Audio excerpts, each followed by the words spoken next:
Friends, today I am going to explain about SIC XC machine architecture. That XC represents that extended version.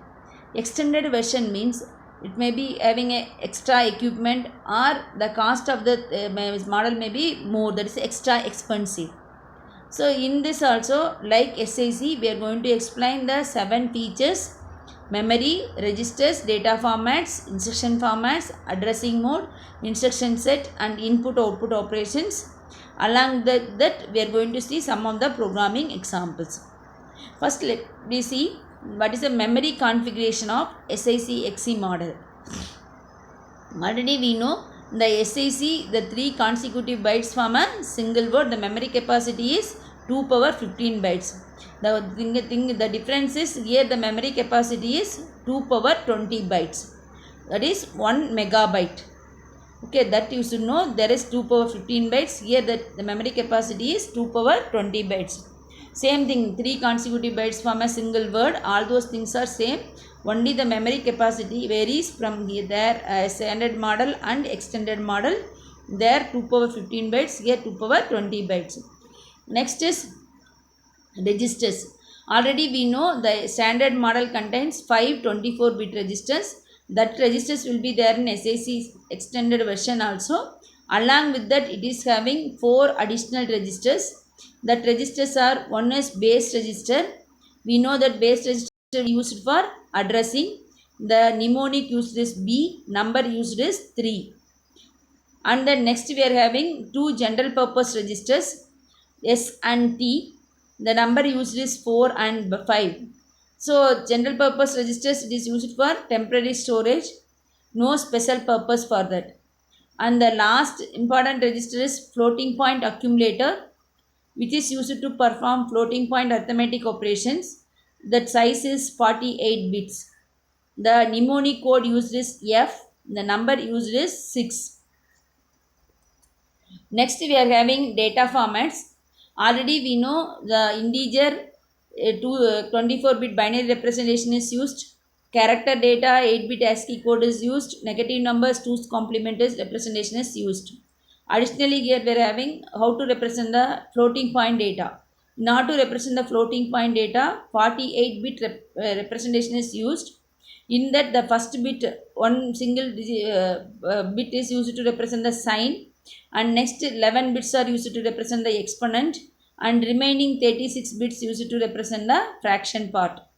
That we can represent like f star 2 power e minus 1024.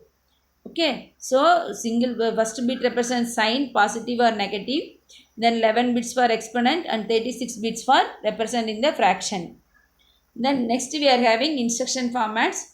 There we had only one instruction format. In that the 8 bit is used for opcode, 1 bit for addressing mode, remaining 15 bits for address. But in SIC XC we are having 4 instruction formats. Format 1, that is 1 byte, only opcode will be there. Next is format 2, 2 bytes. In that the first 8 bits represent the opcode. Next 4 bits represent the register 1. Next 4 bits represent the register 2. All register instructions are format 2. Both the operand in the instruction should be registers. Then it belongs to the format 2. If there is no operand means it belongs to format 1. Then format 3, it is a 3-byte instruction, that is 24 bits. In that first 6 bits represent the opcode and last 12 bits represent the displacement, and the 6 bits are used to represent the addressing mode. N, I, X, B, P, E. This represent the addressing modes. We will see the different types of addressing modes in the next topic. In the format 4 is 4 bytes. In that also first 6 bits used to represent the opcode. Next 6 bits represent the addressing mode. Last 20 bits represent the address. In the format 4 means it's called as a extended format. Always the E bit will be set to 1.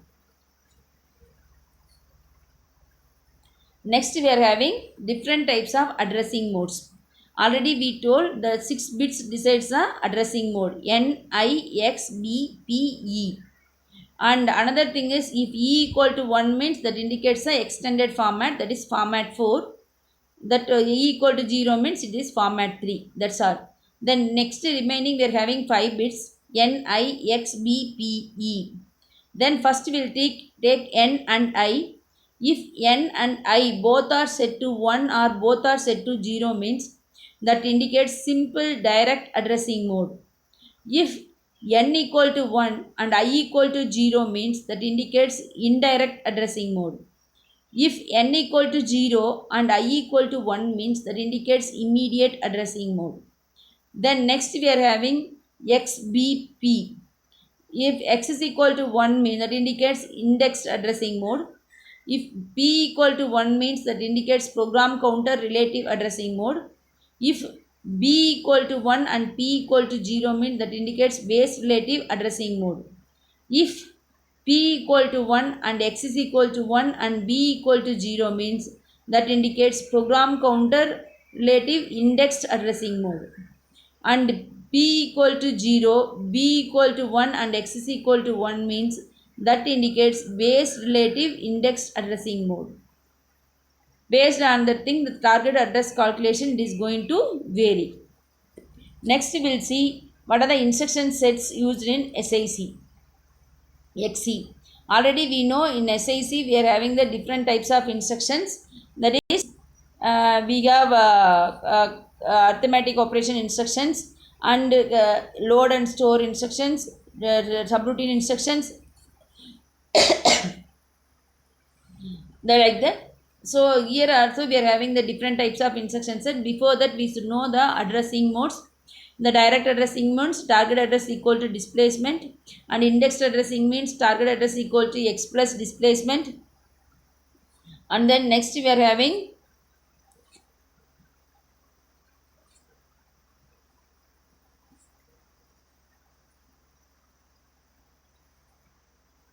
other addressing modes. Immediate addressing means directly the operand will be there in the displacement column, and indirect addressing means the target address equal to the content of that address, what it will be there.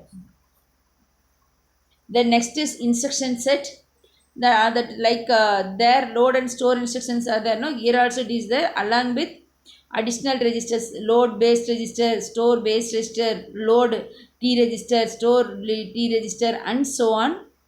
And then there we are having only integer arithmetic operations. Along with that it is having floating point arithmetic operations, that is addf, subf, mlf, division f, divf, that represent the floating point arithmetic operations.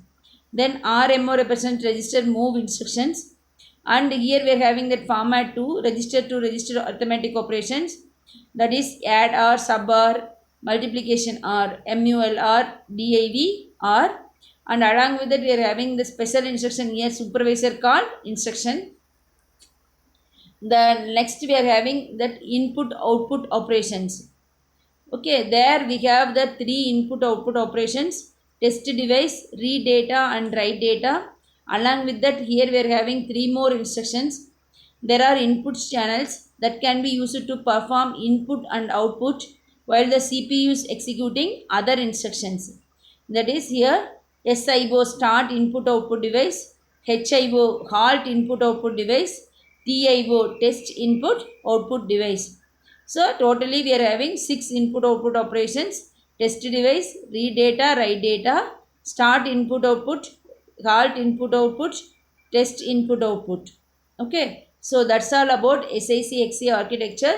Then next we will see some of the programming examples of SIC XC. There we told SIC there is no immediate addressing mode, so we have defined the symbol. Here there is an immediate addressing mode, so directly we are given LDA hash 5 means the value 5 will be loaded into accumulator.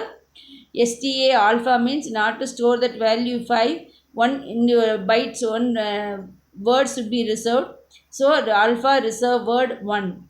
And then LDA hash 90 means the value 90 will be loaded into accumulator. Then not to store that is a character, no.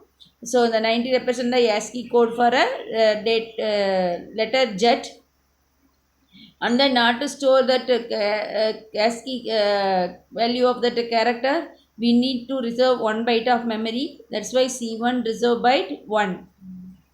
Like that, we are having different programming examples. Go through that, and then when you are preparing for exam, compare both SIC and SIC XE and study. Thank you.